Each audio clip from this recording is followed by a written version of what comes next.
Buenas tardes, ¿cómo están? Nomás no nos dejan acabar con el Espíritu Santo, ¿ah? Vamos a hacer un recuento rápidamente de lo que hemos aprendido acerca del Espíritu Santo. Habíamos aprendido que el Espíritu Santo en el Nuevo Testamento es la palabra neuma, y que el Señor Jesús, al hablar acerca del Espíritu Santo, usaba un adjetivo calificativo que era el Parakletos.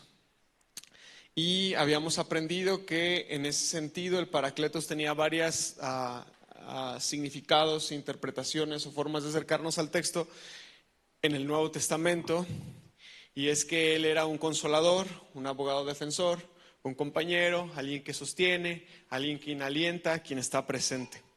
Pero después empezamos a hablar acerca del Espíritu en el Antiguo Testamento y habíamos dicho que la palabra para hablar acerca del Espíritu de Dios era la palabra ruaj, como raspando la garganta un poquito, ruaj. Y habíamos aprendido que la palabra ruaj significaba 4 cosas en el Antiguo Testamento: viento, aliento, espíritu y mente. Viento, aliento, espíritu y mente. Esas 4 cosas podríamos entenderlas desde la palabra original como ruaj. Y veíamos que el ruaj de Dios, el Espíritu de Dios, estaba presente desde el principio de la creación y fue elemental o fue fundamental para la creación misma. Fue gracias al Espíritu de Dios, fue gracias al ruaj de Dios que la creación pudo ser lo que hoy es. Fue gracias al Espíritu Creador de Dios que nosotros somos lo que somos. Aprendíamos que el ruaj de Dios estaba sobre la faz de las aguas. Y habíamos aprendido que dice el texto que en el principio la tierra estaba vacía y desordenada, o tohu vabohu, que significa caos. Y específicamente la incapacidad de que pueda haber orden y vida en ese lugar. Lo que prácticamente estaba diciendo Génesis es que en el principio la tierra era un caos. Era imposible vivir en ella, era imposible encontrar vida en ella, era imposible echar raíces en ella. Pero en medio de ese caos y en medio de ese desorden, el ruaj de Dios se movía sobre las aguas, y en medio de ese caos el ruaj de Dios empezó a hacer las cosas. El ruaj no solamente servía o sirvió para crear las cosas, sino que una vez que todo fue creado y el mismo hombre fue creado del polvo de la tierra, el Señor también ruaj lanzó su aliento de vida sobre el hombre. Y entonces aprendíamos que el Espíritu de Dios es creador, el Espíritu de Dios es aliento de vida. Nosotros respiramos ruaj y exhalamos ruaj, pero que también habíamos aprendido que el Espíritu de Dios era distinto al espíritu del hombre, que era lo que entendíamos que ruaj podíamos traducirlo como mente. Y aprendimos entonces que cada ser humano tiene su propio ruaj, cada ser humano tiene su propio espíritu. Cada uno de nosotros tenemos nuestra mente, que es nuestra forma de entender el espíritu, y es donde está la esencia de nuestra percepción de la vida, la conciencia, aquellas cosas que están dentro de nosotros que vienen de Dios, pero que en una esencia es nuestro propio espíritu. Habíamos aprendido eso y habíamos aprendido que cada ser humano tiene su ruaj, pero que cuando Dios quiere y cuando a Dios le place, Él pone su propio ruaj en el hombre para empoderarlo y para hacer alguna función específica. Y habíamos aprendido esto en José para interpretar sueños. Aprendimos esto en Bezalel, que era el artista de todo lo que tenía que ver con el arca del pacto. Habíamos aprendido que el Espíritu de Dios empoderaba a los profetas y que también el Espíritu de Dios empoderaba a los reyes o a los gobernantes. Y aprendimos que el Espíritu de Dios también llegó a empoderar a hombres y mujeres, como por ejemplo en el libro de los Jueces. Hombres que, aunque quizás no tenían una moral perfecta, Dios quería hacer algo con el pueblo, a favor del pueblo, y nada se lo iba a impedir. El ruaj de Dios venía sobre los hombres, sobre las mujeres, y hacían la función que Dios quería que hiciera. Y entonces aprendíamos o concluíamos que cuando Dios quiere hacer algo, Él lo hace porque Él es soberano. Y no hay nada que lo estorbe, no hay nadie que lo detenga. Y ahora sí que si Él quiere utilizar a la señora de la tiendita de la esquina, si Él quiere utilizar al vecino, si Él quiere utilizar al patrón, el Espíritu de Dios puede venir y usar a esas personas, y esas personas ni siquiera darse cuenta de que están siendo utilizadas por Dios para que Dios trace y ejecute sus planes sobre nuestra vida. Habíamos aprendido todo eso en las enseñanzas pasadas y les había dejado de tarea leer el libro de ¿qué? De Ezequiel. ¿Cómo les fue? ¿Sí lo alcanzaron? Tuvieron 15 días para leer el libro de Ezequiel. 15 días para leer el libro de Ezequiel. Y el día de hoy una de mis intenciones es hablar del libro de Ezequiel completito, de pe a pa, de una manera básica y sencilla, porque me parece importante que entendamos que Ezequiel es uno de los profetas que más nos hablaron acerca de esta intención de Dios o de este mover de Dios de hacer nuevas todas las cosas. Concluimos hace 15 días hablando acerca del ruaj de Dios, que David había entendido que aparte de su ruaj había un ruaj especial en él, el Espíritu de Dios. David había entendido que el Espíritu de Dios había venido sobre Saúl, pero el Espíritu de Dios había abandonado la vida de Saúl debido a su pecado, a su necedad y a su maldad. Entonces, David había entendido que si él también continuaba en su maldad y en su pecado, el Espíritu de Dios también lo iba a dejar a él. Y entonces nos topamos con el precioso Salmo 51, donde David hace una tierna confesión de su maldad, de su pecado, de su necesidad de Dios. Y en medio de ese salmo, en el versículo 10, él decía: crea en mí un corazón limpio y renueva un espíritu recto dentro de mí. ¿Cómo David había entendido que él necesitaba un corazón nuevo y una mente nueva para que el ruaj de Dios pudiera seguir reposando sobre él? David no quería que su corazón y su mente fueran reparados. David no quería que su corazón y su mente fueran medio pulidos y ahí como para darle una manita de gato para que estuviera presentable delante de Dios. David entendía que si él quería conservar el Espíritu de Dios dentro de él, él empezó a clamarle a Dios y decirle: Señor, dame un corazón nuevo, dame nuevos afectos, dame nuevos sentimientos, dame nuevas intenciones y dame una nueva mente, dame una nueva percepción de la vida. Permite que yo entienda quién eres tú y quién soy yo delante de ti. Dame una conciencia nueva, porque con una mente nueva y con un corazón nuevo, con un espíritu nuevo y con una alma nueva, yo puedo conservar tu espíritu dentro de mí. Entonces dice: crea en mí un corazón limpio y un espíritu recto dentro de mí. No me apartes de tu presencia y que tu espíritu no me abandone, que tu espíritu no se vaya de dentro de mí. Y dijimos que esa debe ser una oración de la iglesia, que debemos empezar a orar eso constantemente. Señor, danos un corazón nuevo, danos una mente nueva, danos un espíritu nuevo. Mira, ya entendí, no es así, así como yo pienso no es así. Deja que mis pensamientos cambien, deja que mi percepción de la vida cambie, deja que mi percepción de esto, de aquello, del matrimonio, del trabajo, de las relaciones, de la paternidad, de la maternidad, deja que todo eso cambie y pon algo nuevo dentro de mí. Mencionábamos que esto teníamos que empezar a orar entre nosotros. Y bueno, llegamos al libro de Ezequiel. Espero que lo hayan leído, al menos hayan hecho el intento y hayan empezado a leerlo, porque si no, no me van a entender mucho de lo que voy a estar hablando. Pero llegamos al libro de Ezequiel. Y en el capítulo 1, en el libro de Ezequiel, Ezequiel empieza a narrar acerca de sí mismo. Y el escrito nos dice, la escritura nos dice que Ezequiel era un descendiente de la familia de Aarón. Es decir, si tú eras un descendiente de la familia de Aarón, por consecuencia tú tenías derecho ¿a qué? Al sacerdocio. Ezequiel era un descendiente de la familia de Aarón y él había sido preparado, entrenado, enseñado para servir como sacerdote en el templo de Salomón, en el primer templo. Ezequiel, juntamente con sus hermanos y sus primos y todos los que eran descendientes de la familia de Aarón, entraban en una etapa de preparación para que algún día ellos llegaran a ser sacerdotes en el templo del Señor. Pero hay un problema. ¿Dónde estaba Ezequiel? Según el libro de Ezequiel. Ezequiel ya no está en Jerusalén, tampoco está en Israel. Ezequiel está en Babilonia. Ezequiel específicamente está en Babilonia, él ya no está en Jerusalén. A estas alturas el reino ya se había dividido, Asiria ya había arrasado con el reino del norte y Babilonia acaba de llevarse al primer contingente de esclavos de Jerusalén a Babilonia. En ese primer contingente de esclavos también fue Daniel, Sadrach, Mesach, Abednego y todos ellos. Estamos en ese momento de la historia. Ezequiel es uno de ellos. Ezequiel era un descendiente de Aarón, destinado a ser un sacerdote. Pero ¿qué hace un descendiente de Aarón destinado a ser sacerdote, preparado para ser sacerdote en un lugar donde no hay templo y donde no hay espacio para ser sacerdote? ¿Qué hace? Nada. Así que ahí está Ezequiel en Babilonia, a la orilla de un río que según la escritura se llama el río de Quebar. Pongan atención que la profecía de Ezequiel empieza en un río y termina con un río.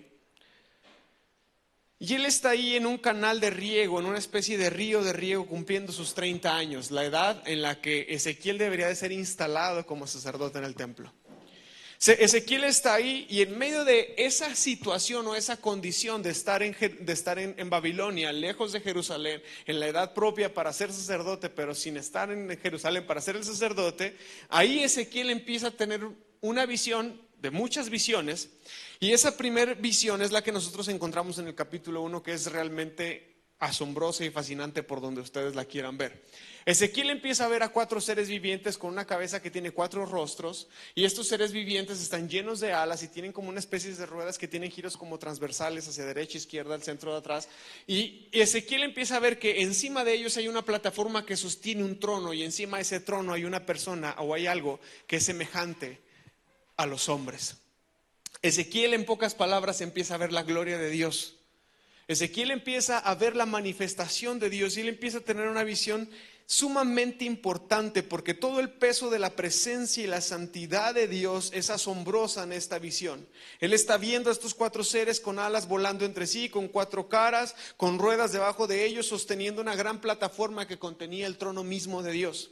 Él está viendo esta gloriosa visión, pero juntamente con esta visión y otras visiones, si ustedes continuaron leyendo, ustedes empezaron a darse cuenta que Ezequiel también ve que la gloria de Dios, que se supone que estaba en el lugar santísimo, se va al umbral del atrio, y luego se va al umbral de la ciudad, y luego desaparece de Jerusalén.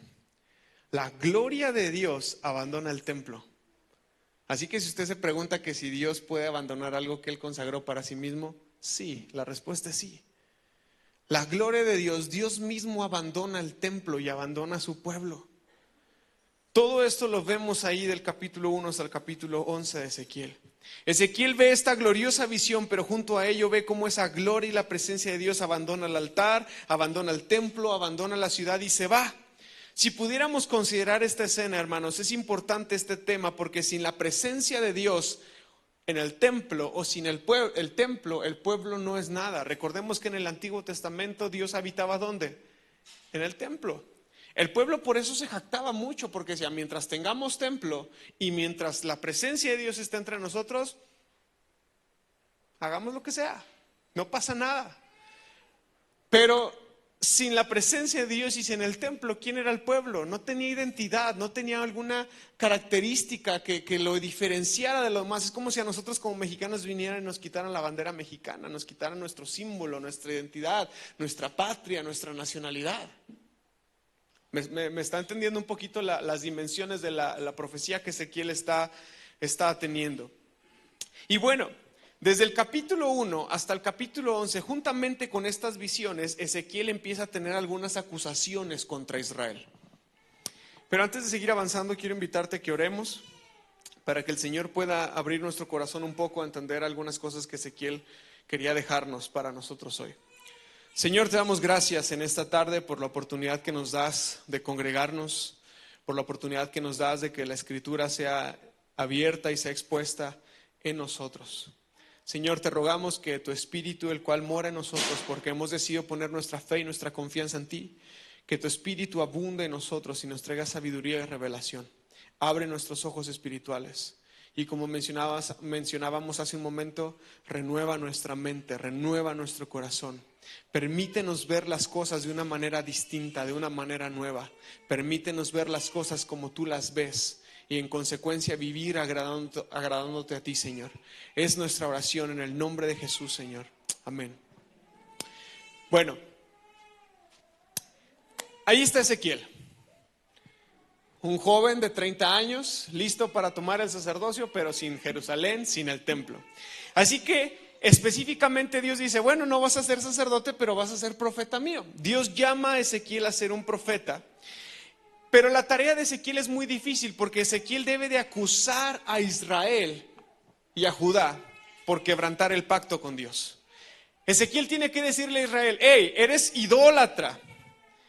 Y esa idolatría, esa rebeldía en contra de Dios está trayendo injusticia y está trayendo maldad para con nosotros, para con todo el pueblo.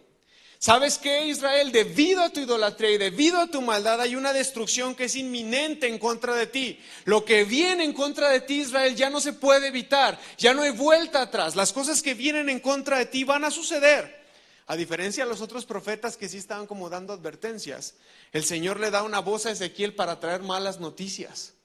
No solamente para traer advertencias, sino para traer malas noticias al pueblo de Israel. Ahora, en esos capítulos, del capítulo 1 al capítulo 11, si ustedes leyeron, se dan cuenta que hay varias profecías actuadas. Hay varias profecías que Ezequiel tiene que dramatizar, como si fuera un personaje de Broadway o de Hollywood o un actor. ¿Qué clase de profecías el Señor le pide a Ezequiel tener? Por ejemplo, le dice, ¿sabes qué? Vas a hacer una maqueta de Israel, vas a sitiarla, pero luego la vas a presentar ante el pueblo y vas a empezar a destruirla delante de todos ellos, porque el pueblo va a darse cuenta del nivel de destrucción que va a venir en contra de Jerusalén. Un detalle curioso. Babilonia vino, como Jerusalén era una ciudad sitiada. Cuando Babilonia viene en contra de Jerusalén, lo único que Babilonia hace es sitiar el pueblo, sitiar la ciudad. Por días, semanas, meses, años, hasta que la comida adentro se acabe, hasta que ya no haya agua en los pozos para sacar, hasta que las mamás empezaron a comerse a sus hijos. Hasta ese momento fue que Babilonia sitió Jerusalén. Y una vez que el pueblo estaba débil, construyeron rampas, escaleras, subieron la muralla y masacraron a todos los que estaban ahí adentro y destruyeron el templo de Jerusalén. Esa era la profecía que Ezequiel estaba trayéndole al pueblo. Eso es lo que Ezequiel estaba avisando a Jerusalén, a Israel, a Judá. Hay otra profecía actuada donde el Señor le dice a Ezequiel que se corte su cabello y que lo divida en 3 secciones y que alguno lo lance al viento y que otro lo queme. Hay otra profecía actuada donde le dice que tiene que mantenerse atado y acostarse de un solo lado durante más de un año, todos los días, y cada día representaba un año de rebeldía del pueblo de Israel en contra del Señor. Y le decía que preparara una cierta mezcla de alimentos y una cierta porción de agua y que iba a vivir comiendo eso y que lo iba a cocinar encima de unas heces humanas. Todo eso es lo que el Señor le está diciendo a Ezequiel. Y dice, vas a hacer todo esto y les vas a demostrar que esa es la clase de comida que van a comer, esa es la clase de tormento que ellos van a vivir a causa de su rebeldía, a causa de su maldad. Y hay más ilustraciones que nos vamos encontrando durante estas denuncias que Ezequiel está teniendo en contra de Israel. Existen todas estas advertencias, pero también el Señor le advierte algo a Ezequiel y le dice, ¿sabes qué, Ezequiel? Tú vas a dar esta palabra, tú vas a dar esta profecía, pero nadie te va a escuchar. Entonces, ¿para qué me manda, Señor? ¿Para qué quieres que haga todo esto yo? Si nadie me va a escuchar, si nadie me va a atender, si nadie va a responder a lo que me estás pidiendo, ¿para qué voy? Nadie te va a escuchar, Ezequiel, debido a la dureza del corazón del pueblo, debido a que ellos tienen un corazón de piedra. Son duros, Ezequiel. Son duros como rocas, pero yo te voy a hacer obstinado a ti también para que estés igual de obstinado que ellos dándoles un mensaje de profecía. Poco más de un año después, Ezequiel tiene otra visión y ahora Ezequiel está teniendo una visión del templo. Imagínate, está estrenado para ser sacerdote, o sea, imagínate el peso de la visión, de lo terrible que es la visión que él está teniendo, porque él empieza a ver que la gloria de Dios se va alejando, se va alejando, se va alejando, se va alejando, hasta que abandona el templo, hasta que abandona la ciudad, hasta que los abandona el pueblo. Y Ezequiel tiene esta visión en una especie de tour virtual donde se transporta a Jerusalén y ahí adentro del templo él empieza a ver lo que está pasando ahí y no es nada bueno. Él ve que hay una estatua dedicada a otro dios, él ve que los ancianos de Israel están adorando a otros dioses, él ve que las mujeres también están en una sala aparte adorando al dios Tamuz y él empieza a ver un montón de cosas. Él no sabía nada de eso, él está allá en Babilonia siendo esclavo, siendo prisionero de Babilonia. Pero él tiene esta visión de lo que está pasando en Jerusalén. Y la visión, termina con la gloriosa imagen del carruaje de Dios alejándose del templo y de la ciudad. La gloria de Dios está ahí yendo de Jerusalén y se dirige hacia Babilonia. Qué curioso. Y esto nos permite entender el capítulo 1, porque Ezequiel, ¿dónde está? En Babilonia. Y es en y es en Babilonia donde Ezequiel tiene una visión de este mismo carruaje, estos mismos 4 seres vivientes, esta gloria de Dios está con él en Babilonia. La rebeldía de Israel hacía que Dios se apartara del templo y que entregara a todo Israel a destrucción, pero ¿sabes qué? Dios no había abandonado a su pueblo, más bien Dios se había ido al exilio con ellos. Y eso es lo que Ezequiel estaba viendo en esa visión. O sea, Dios no estaba abandonando el templo porque sí, por mero capricho, porque ya me voy, sino dijo, aquí se quedó todo lo corrupto. Pero mi pueblo, mi remanente, los que sufren, los que me aman, y recuerda por ejemplo la postura de Daniel, Sadrach, Mesach y Abednego, tenían un corazón para Dios a pesar de estar en Babilonia. Ellos están allá, yo voy a estar con ellos allá. Así que al final del capítulo 11, Dios promete 2 cosas.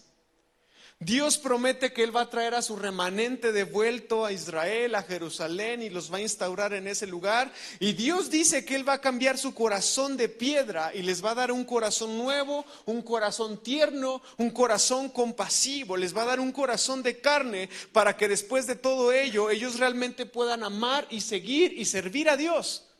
Eso lo dice ahí al final del capítulo 11. Pero también dice ahí al final en el capítulo 11 que Dios va a traer juicio. Y Dios iba a traer juicio sobre Israel, sobre las naciones y sobre Jerusalén. Así que cuando llegamos al capítulo 11, como que la historia se parte en 2. Todo el libro de Ezequiel, o todos los capítulos de Ezequiel. A partir de aquí el libro lo podemos seccionar en 2 ejes principales, que a su vez cada eje va a estar dividido en 3. El primer eje es el eje del juicio. El Señor anuncia que va a venir juicio sobre Israel. Del capítulo 12 hasta el capítulo 24 tú puedes encontrar pura profecía, puro mensaje de parte de Dios a Ezequiel para que Ezequiel le diga al pueblo: el juicio de Dios viene por su maldad, por su iniquidad, por su pecado. De hecho aquí Ezequiel llega al grado de decir: miren, y aunque viviera Job, y aunque viviera Noé, y aunque viviera Daniel en medio de todos ustedes, Dios nada más los salvaría a ellos, ni a su familia, ni a sus hijos, ni a sus esposas. Solamente a ellos. Es bien severo el mensaje que Ezequiel tiene que darle al pueblo de Israel. Todo eso lo encontramos desde el capítulo 12 hasta el capítulo 24. Solamente ellos se salvarían y su familia misma se salvaría.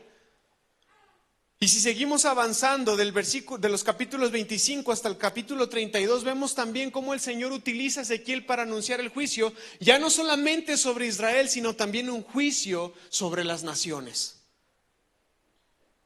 Israel, ¿qué pensabas? ¿Que eras el único? No. También los demás pueblos van a vivir. Y en particular en ese momento habían 2 naciones muy poderosas, aparte de Babilonia, y era Tiro y era Egipto. Estas 2 naciones eran muy poderosas, pero habían llegado a tener tanto poder que habían tomado en sus manos la posición de Dios. Ellos habían empezado a decidir lo que era bueno, lo que era malo, lo que estaba bien, lo que estaba mal, lo que se tenía que hacer, lo que no se tenía que hacer. Y entonces el Señor utiliza a Ezequiel también para lanzar juicio en contra de Egipto y Tiro. Y a las demás naciones, obviamente. El Señor denuncia a estas naciones porque ellos se han creído Dios. Y Dios dice a través de Ezequiel que Dios iba a usar a Babilonia para poner a Tiro y a Egipto y a las demás naciones en su lugar. Otra vez, Dios utilizando una nación pagana, a reyes paganos, para ponerle en su lugar a aquellos que se han rebelado en contra de Dios. Dato curioso, Jeremías es contemporáneo de Ezequiel, pero Jeremías fue un profeta que él no fue a Babilonia, él se tuvo que quedar en Jerusalén y desde Jerusalén profetizaba. Y también le tocó vivir cosas terribles, al grado que Jeremías tuvo que ir a pedir asilo político a Egipto, para que cuando Babilonia viniera y arrasara a los de Judá, no le tocara a él sufrir las consecuencias de Babilonia en contra de Judá. A él no le tocó el sitio de Jerusalén, a él no le tocó la destrucción de Jerusalén. Cómo Dios tiene cuidado de los suyos. Y para nada, esos son datos curiosos para hilar la Biblia. Jeremías, Ezequiel, Daniel, son contemporáneos. Todos sus libros proféticos nacen en el mismo espacio de la historia y del tiempo.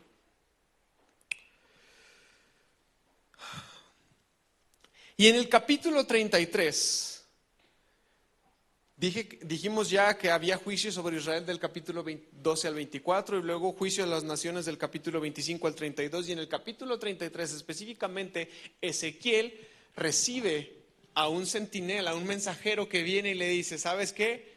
Jerusalén está arrasada. Jerusalén está destruida. Ezequiel reporta que Jerusalén ha caído, ha sido sitiada y ha caído, y las advertencias de Ezequiel se han vuelto realidad, como lo hemos mencionado ya. Así que esto nos levanta una pregunta muy importante para nosotros hoy, y la pregunta es: ¿todavía hay esperanza para Israel? ¿Todavía hay esperanza para Jerusalén? ¿Dios los ha desechado por completo? Mira lo que dice Ezequiel capítulo 11, versículos 18 al 20. Ezequiel capítulo 11, de los versículos 18 al 20, dice la escritura: cuando los israelitas regresen a su patria, quitarán todo rastro de sus imágenes repugnantes y sus ídolos detestables.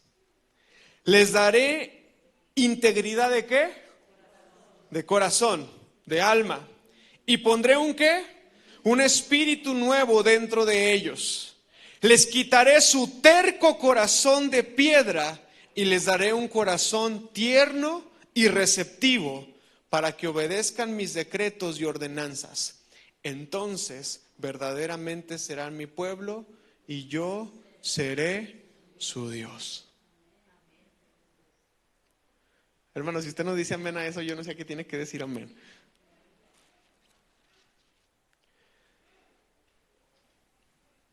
Habíamos dicho que a partir de Ezequiel capítulo 11 el libro se divide en dos ejes: el eje del juicio, pero también ahora vamos a hablar acerca del eje de la esperanza. Este eje de la esperanza fue presentado y plasmado al final del capítulo 11, pero toma vida y toma esencia hasta el capítulo 34, del capítulo 34 al 37 y en adelante, hasta que termina. Hay una esperanza para Israel, pero también hay una esperanza para las naciones. Y también hay una esperanza para toda la creación. No solamente Israel y no solamente las naciones, sino también todo lo creado. Hay una esperanza para la humanidad y para toda la creación. Así que si usted pensaba que ser cristiano no tiene nada que ver con la ecología, ni con el cuidado del medio ambiente, ni con el cuidado de lo que el Señor ha puesto en nuestra mano como recursos naturales, usted está muy equivocado en su cristianismo.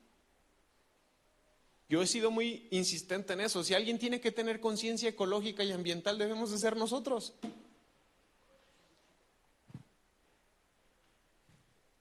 Hay esperanza para Israel, hay esperanza para las naciones y hay esperanza para toda la creación. Y vamos a hablar de la esperanza que hay para Israel. Esa la encontramos desde el capítulo 34 hasta el capítulo 37. Hay un mensaje constante y conciso de parte de Ezequiel para Israel diciendo: ¡hey! Sí hay esperanza. Después de todo y a pesar de todo hay esperanza. Y aquí el capítulo 34 comienza con la promesa de que Dios va a levantar a un nuevo pastor. Hay una denuncia en contra de los malos pastores. Hay una denuncia en contra de los pastores que abandonan a sus ovejas. Hay una denuncia en contra de los malos líderes de Israel, pero hay un contraste y el Señor dice: sí, hay malos pastores, han habido malos líderes, pero yo les voy a dar un pastor. Un pastor, el pastor, que va a ser David. Él va a venir, David ya había venido. ¿Qué está pasando aquí? Es una cuestión profética, es una cuestión mesiánica. Está hablando acerca del descendiente, un descendiente de David que se iba a levantar, Jesucristo. Si estudiamos la genealogía de Jesús, Jesús era descendiente de David tanto por su mamá como por su papá. Para los que anden ahí diciendo que no y que sí, que no era hijo de José y que el Espíritu Santo, Jesús tiene descendencia de David también por lado de su madre. Así que está esta promesa de que Dios va a levantar un nuevo David, un futuro rey mesiánico, quien será la clase de líder que Israel necesitaba, pero que nunca tuvo. O sea, ni siquiera el David pasado, ni siquiera el David viejo con toda su gloria y con toda su riqueza y con todas sus victorias, sino que iba a venir un rey totalmente nuevo, totalmente renovado. Pero si se iba a tener un rey nuevo y un rey renovado, con un gobierno nuevo y renovado, la creación también necesitaría estar renovada. La creación también necesitaría estar renovada. Así que este nuevo Israel, según el capítulo 36, sería un rey renovado para un Israel o un pueblo también transformado o renovado. Amén. Ahora, Dios iba a lidiar con el centro del problema del pueblo. Sí, enviar a un rey nuevo quizás no sería tan complicado. Enviar a Jesucristo no era tan complicado, pero ¿de qué serviría Jesucristo entre nosotros como rey y como Señor si seguimos teniendo problemas con el corazón? Si seguimos teniendo problemas con el corazón, entonces el Señor dice, yo voy a enviarles a un pastor nuevo, voy a enviarles a un rey nuevo, a un rey lleno de mi espíritu, pero también voy a lidiar con el problema que cada uno de ustedes tiene, y ese es el problema del corazón. Y entonces llegamos a Ezequiel capítulo 36, versículos 25 al 27, si podemos leerlo.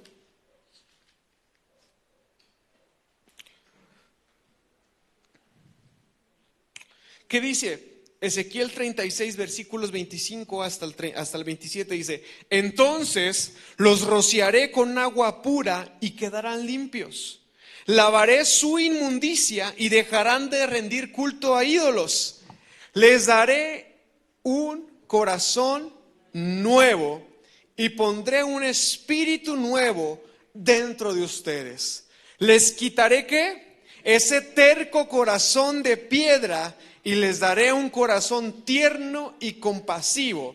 Pondré, ahora sí, espíritu con E mayúscula, pondré mi espíritu en ustedes para que sigan mis decretos y se aseguren de obedecer mis ordenanzas.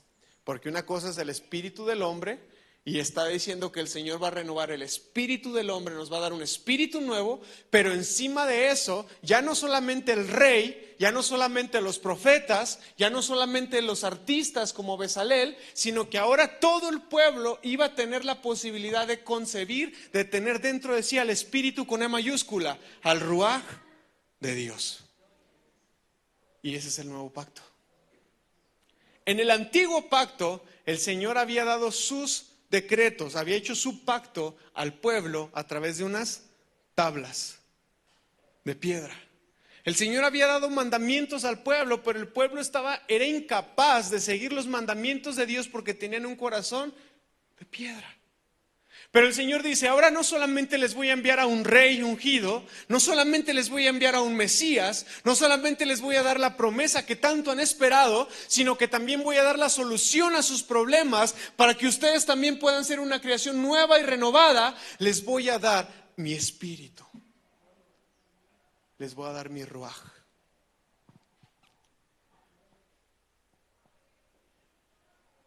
Así que usted no entendía por qué les puse a leer Ezequiel para hablar acerca del Espíritu Santo. Aquí está la explicación. Dios quitará su duro corazón y va a enviar su ruaj para darles corazones nuevos y blandos para que puedan amar y para que puedan obedecer a Dios. Dios les va a dar un nuevo corazón, les va a dar un nuevo espíritu por medio de su nuevo pacto.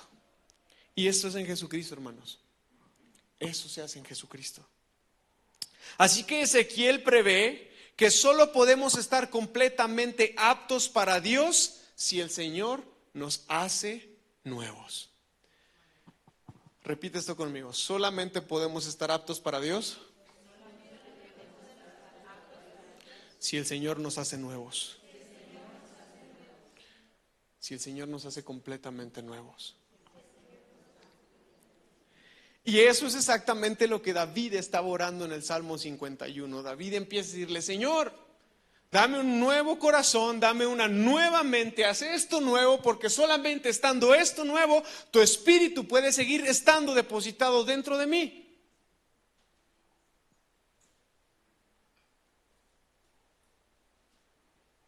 Porque la renovación de la mente, del espíritu del hombre, es sumamente importante. El apóstol Pablo dice ahí en Romanos 12, 1 y 2, que dice que nosotros somos cambiados somos transformados, tenemos una vida nueva, una vida distinta cuando hay un cambio acá adentro.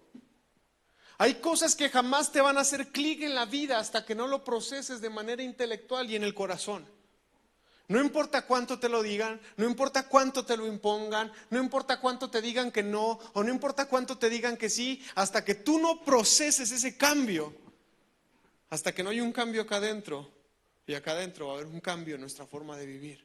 Entonces esa debe ser nuestra oración constante: Señor, haz esto nuevo dentro de nosotros. Ahora, cuando llegamos al capítulo siguiente, al capítulo 37, nos encontramos una famosa visión que todo el mundo hemos oído hablar de ella, la conocemos, es la visión del Valle de los Huesos Secos. Es preciosa esta visión por donde la veamos. Llegamos al capítulo 37 y después de que el Señor promete la restauración de Israel, hay un acto profético aquí con Ezequiel para que todo sea hecho nuevo. El Ruaj vendrá para traer al pueblo de nuevo a la vida. El pueblo se manifestó en muerte, así que la única esperanza que el pueblo tenía es que Dios haga un nuevo acto de creación. No es que Ezequiel esté viendo una batalla, un valle donde había soldados muertos, no. Ezequiel no estaba viendo eso, o sea, sí, era un valle lleno de huesos secos, pero Ezequiel no estaba viendo muchos muertos a consecuencia de una guerra, a consecuencia de una batalla. Ezequiel estaba viendo proféticamente que su pueblo, que su gente, que su nación estaba muerta. Era igual a ese valle de huesos secos. No había vida por donde quisieras voltear a ver, no había vida en ninguno de ellos ni nada de ello. No había vida en ninguna de esas cosas y Ezequiel está teniendo esta visión. Mira, vamos a leerlo de una vez para entrar en profundidad. Desde el versículo 1 hasta el 14 dice: el Señor puso su mano sobre mí y fui llevado por el ruaj del Señor hasta un valle que estaba lleno de huesos.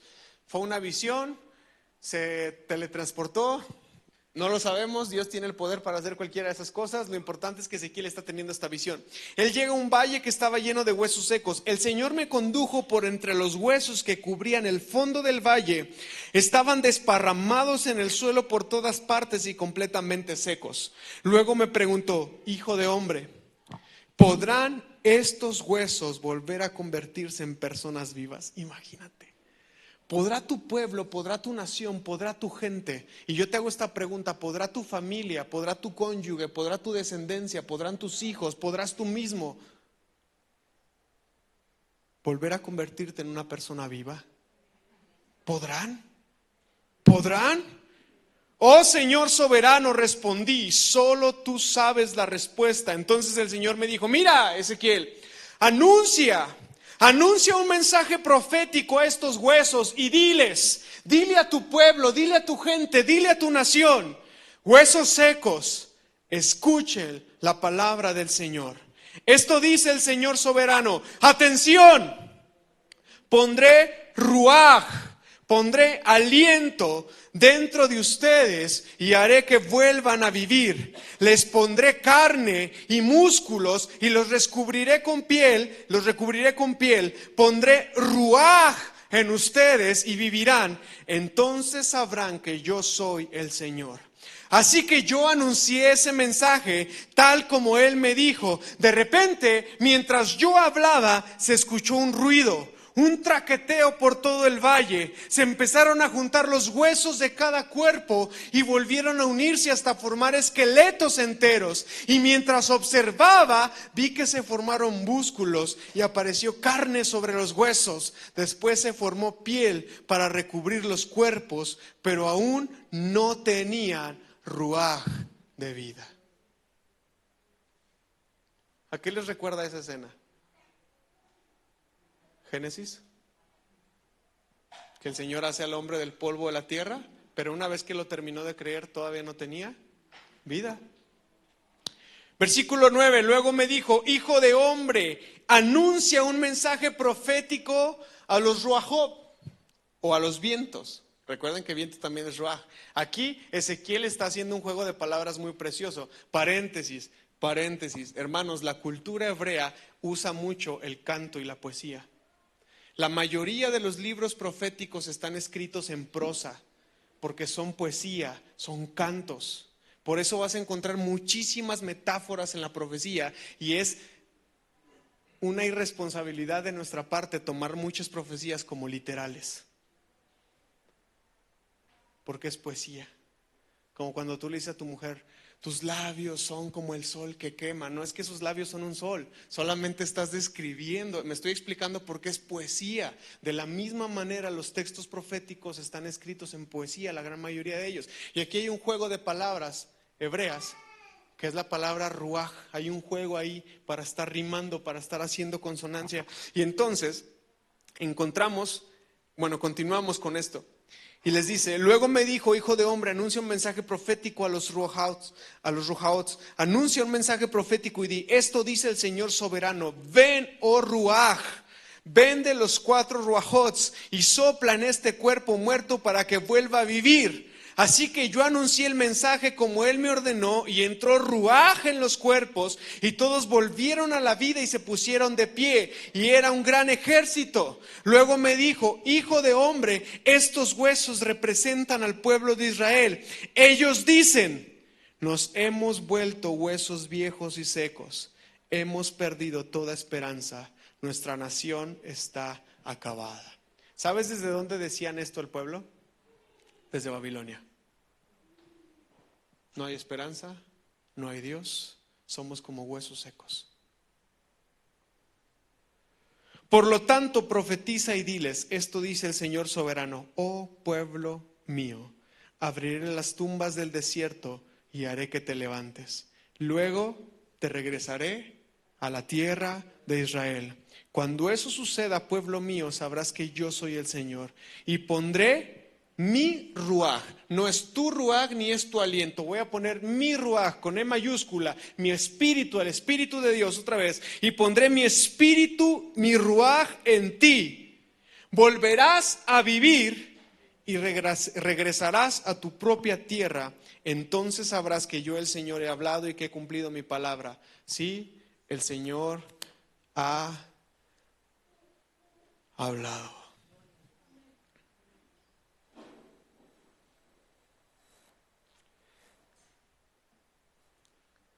No solamente el Señor les daba vida física y no solamente les daba un espíritu nuevo, sino que el fin de toda esta profecía era darles el ruaj de Dios.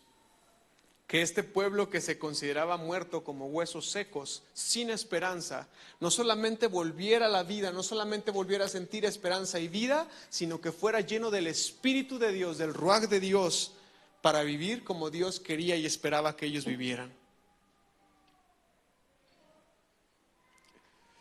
El pueblo se rebeló en muerte, así que la única esperanza es que Dios haga un nuevo acto de creación, de manera que ellos puedan vivir verdaderamente en una relación de amor con Dios y con los demás.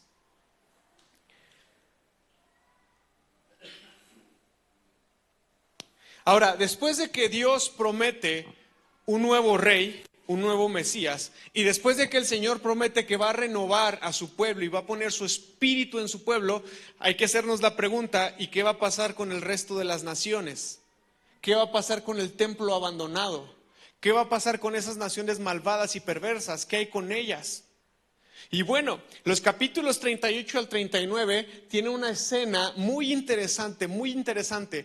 Ahorita con todos los rollos bélicos que hay en Rusia, habrán seguramente escuchado el término Gog y Magog. No sé si lo han oído. Bueno, la Biblia habla acerca de una guerra donde Gog, un hombre de Magog, se iba a levantar, y lo que más o menos conocemos como el anticristo y la guerra de Armagedón, donde las naciones y los pueblos vienen a pelear en contra de Dios. Hay mucho misticismo en todo este rollo. Si lo ven desde el lado de las noticias y lo buscan en YouTube, no creo que saquen nada bueno, muy pocas cosas buenas acerca de esto. Pero lo que Ezequiel sí está haciendo aquí en el capítulo 38 y 39 es que Ezequiel está haciendo un análisis. Gog de Magog, o sea, Magog era un lugar y Gog era una persona. Gog de Magog era un personaje mencionado en Génesis capítulo 10. O sea, lo que Ezequiel está haciendo es que se está regresando hasta atrás y está hablando o está retomando la figura de una nación terrible que afligía al pueblo de Dios, pero que también estaba en contra de Dios. Y lo que Ezequiel hace aquí en estos capítulos 38 y 39 es que Ezequiel toma a Gog de Magog como una similitud a todas las naciones perversas, descarriadas, que están en contra de Dios, que no tienen un corazón para con Dios. Toma esta figura como para representar a todas esas naciones y habla de cómo el Señor va a hacer un juicio, una guerra definitiva en contra de ellas y las va a exterminar a todas para que no vuelva a existir maldad en la tierra. Habría que meternos aquí en un rollo profético muy profundo para entenderlo, así que esto lo dejamos para una clase mejor. Pero prácticamente lo que está diciendo Ezequiel es que Gog hizo alianza con 7 reinos que vienen de los 4 puntos cardinales del viento. ¿Se acuerdan que un capítulo antes Ezequiel está profetizando y está diciendo que el ruaj de Dios que viene de los 4 vientos, de los 4 puntos cardinales, de ahí de donde conocemos esta famosa estrella que le llamamos la rosa de los vientos? Ahí también está diciendo Ezequiel que Gog hace alianza con las naciones que vienen de los 4 puntos cardinales de la tierra, o en pocas palabras está hablando de la plenitud de todas las naciones de la tierra, de los peores pueblos, los más violentos en la Escritura, como un arquetipo de la rebelión humana que existe en contra de Dios. ¿Cómo es que Gog se resiste al plan de Dios? Porque Dios quiere restaurar a su pueblo y a todas las naciones, pero va a haber gente que se levante y que crea que puede hacerle frente al Señor. Ya me estoy metiendo en cosas de Apocalipsis, pero lo que prácticamente está sucediendo aquí, para no complicarles más la enseñanza, es que Dios va a desatar un juicio en contra de estas naciones. Dios va a desatar un juicio en contra de estos pueblos que han llevado una contra constante en contra de Dios, valga la redundancia. Dios va a determinar juicio sobre ellos. Y de hecho es tan terrible que ahí en el último capítulo el Señor utiliza varias analogías para hablar de cómo los va a destruir y cómo los va a pisotear. Terremotos, fuego, asedio, todas estas cosas el Señor las va a hacer en contra de esta nación o estas naciones. Esto es con el fin de restaurar el mundo y la esperanza en la creación. Y así termina la última sección del capítulo, del capítulo 40 hasta el 48, hablando de cómo Dios va a traer una restauración global. No solamente Dios va a restaurar al Rey de Reyes y Señor de Señores, no solamente Dios va a restaurar a su pueblo Israel, no solamente Dios va a restaurar a las naciones, sino que Dios va a restaurar el todo del globo terráqueo. El Señor va a restaurar todas las cosas. Por eso yo les he dicho mucho cuando les he hablado de Apocalipsis, hermanos, no vamos a ir al cielo. El cielo viene a la tierra. Si usted lee con atención Apocalipsis, nadie va al cielo, nadie va al cielo. Estamos aquí, restauramos toda la tierra y el cielo viene a la tierra. Por eso es muy importante entender las profecías que también Isaías lanza de cielo nuevo, tierra nueva. Es esta tierra, es este cielo, y nosotros participamos con Dios, colaboramos con Dios para que las cosas sean nuevas, sean hechas nuevas y sean restauradas.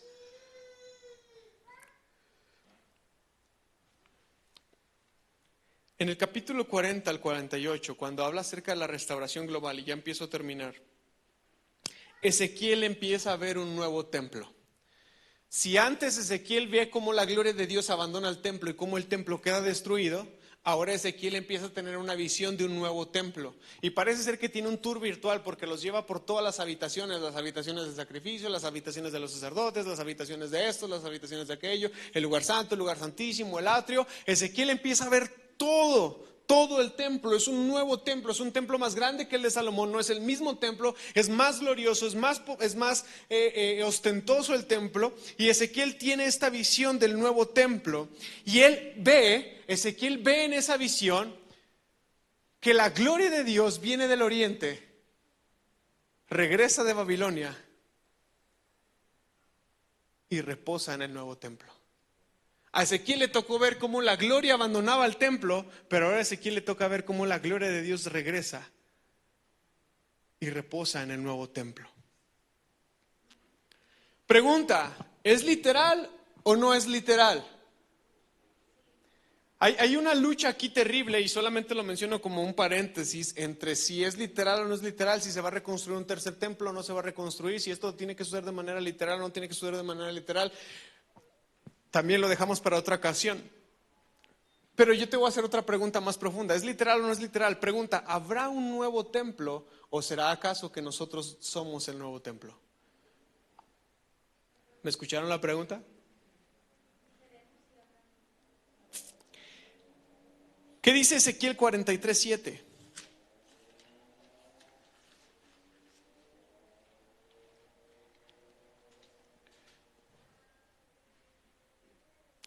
El Señor me dijo: Hijo de hombre, este es el lugar de mi trono y el lugar donde pondré los pies. Viviré aquí para siempre entre los israelitas. Ni ellos ni sus reyes volverán a profanar mi santo nombre cometiendo adulterio al rendir culto a otros dioses y honrando las reliquias de sus reyes ya muertos. Va a haber un nuevo templo. Y en ese nuevo templo el Señor dice: este es el lugar de mi trono y este es el lugar donde yo pondré mis pies. La pregunta es, ¿cuál es ese nuevo templo? Te voy a dar un tip, un secreto, un hack, un truco. Ezequiel nunca llama a esta nueva ciudad Jerusalén. Nunca le pone nombre. Y eso es muy importante. Y en los capítulos 47 y 48 entendemos por qué.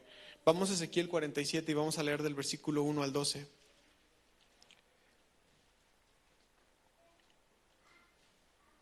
Dice Ezequiel: en mi visión, el hombre me llevó nuevamente a la entrada del templo. Ahí vi una corriente de agua que fluía hacia el oriente por debajo de la puerta del templo y pasaba por la derecha de la parte sur del altar. El hombre me llevó hacia afuera del muro por la puerta norte y me condujo hasta la entrada oriental. Ahí pude ver que el agua fluía o seguía fluyendo por el lado sur de la entrada oriental. Me llevó a lo largo de la corriente de agua y mientras avanzábamos, él iba midiendo. Cuando llegamos a 530 metros, me llevó a través de la corriente, nos metimos al agua. El agua me llegaba a los tobillos. Midió otros 530 metros más adelante y una vez más me llevó a través de la corriente y esta vez el agua me llegaba hasta las rodillas. Después de otros 530 metros, el agua me alcanzaba a la cintura. Luego midió otros 530 metros y el río ya era demasiado profundo para cruzarlo caminando. Había buena profundidad para nadar, pero demasiada para atravesar a pie. Me preguntó: hijo de hombre, ¿has observado? Después me llevó de regreso por la orilla del río. Al volver, me sorprendió ver muchos árboles que crecían a ambos lados del río. Entonces me dijo: este río fluye hacia el oriente, atraviesa el desierto y desemboca en el valle del Mar Muerto. Esta corriente hará que las aguas saladas del Mar Muerto se vuelvan puras y dulces. Vivirán cantidad de criaturas vivientes por donde llegue el agua de este río. Abundarán los peces en el Mar Muerto, pues sus aguas se volverán dulces. Florecerá la vida donde llegue esta agua. Habrá pescadores a lo largo de las costas del Mar Muerto, desde Engadi hasta Eneglaim. Todas las costas estarán cubiertas de redes secándose al sol. El Mar Muerto se llenará de toda clase de peces, igual que en el Mediterráneo, pero los pantanos y las ciénegas no se purificarán, quedarán salados. A ambas orillas del río crecerá toda clase de árboles frutales, sus hojas nunca se marchitarán ni caerán, y sus ramas siempre tendrán fruto. Cada mes darán una nueva cosecha, pues se riegan con el agua del río que fluye del templo. Los frutos servirán para comer y las hojas se usarán para sanar.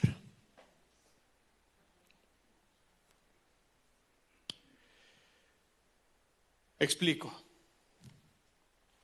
Después de que Ezequiel ve un nuevo templo y ve que la gloria de Dios reposa en ese templo, parece ser que los de Chiapas no hicieron bien su trabajo y hay una fuga de agua en el templo.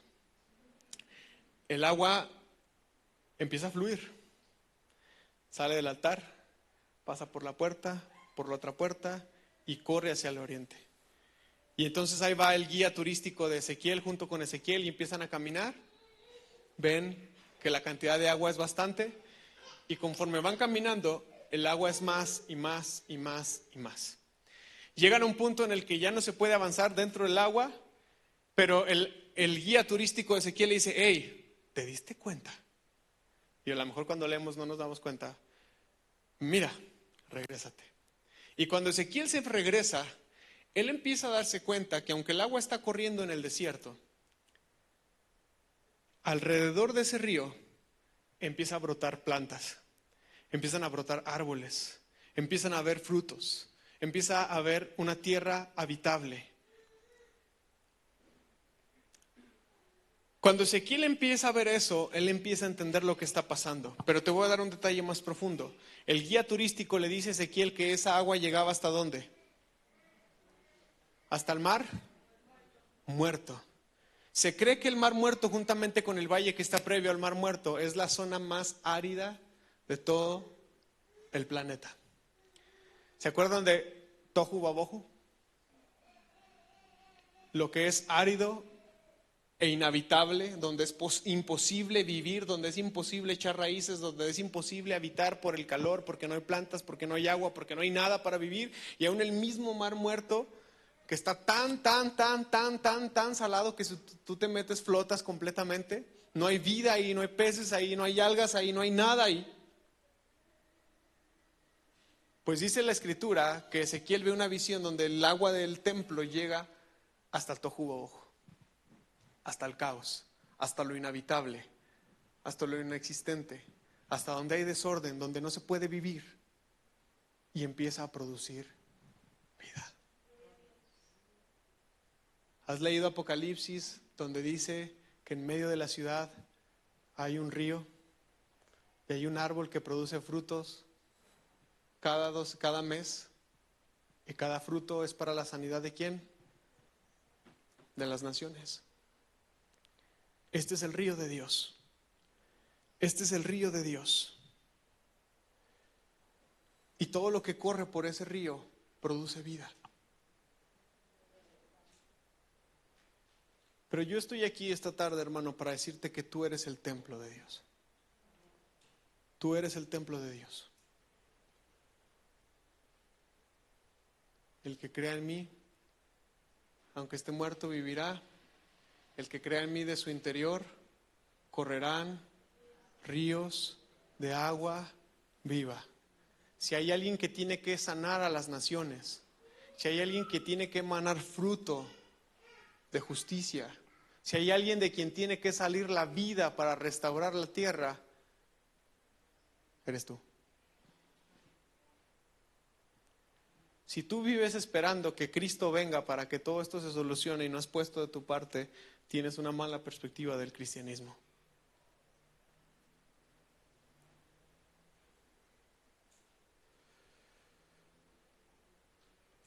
La iglesia es el templo, nosotros somos el templo del cual tiene que emanar esta agua de vida. La pregunta es si está emanando agua de nosotros. La meta es que todo se recrea a tal grado que llegue a ser un nuevo Edén. Un nuevo Edén, como el de Génesis capítulo 1. Un nuevo Edén.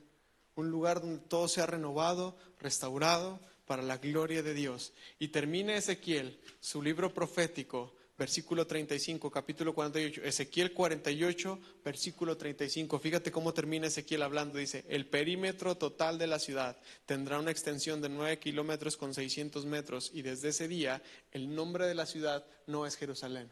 ¿Cómo es el nombre de la ciudad? El Señor está ahí. Nuevos humanos viviendo en un mundo nuevo, lleno de esperanza. Todo esto es gracias al Espíritu de Dios, quien es el dador de la vida. Necesitamos un mundo impregnado del amor y de la justicia de Dios, y eso se logra cuando disponemos nuestra mente, nuestro corazón, para que sean renovados y el Espíritu de Dios repose en nosotros, y entonces nosotros seamos el templo del cual puede emanar agua de vida eterna. Que Dios los bendiga.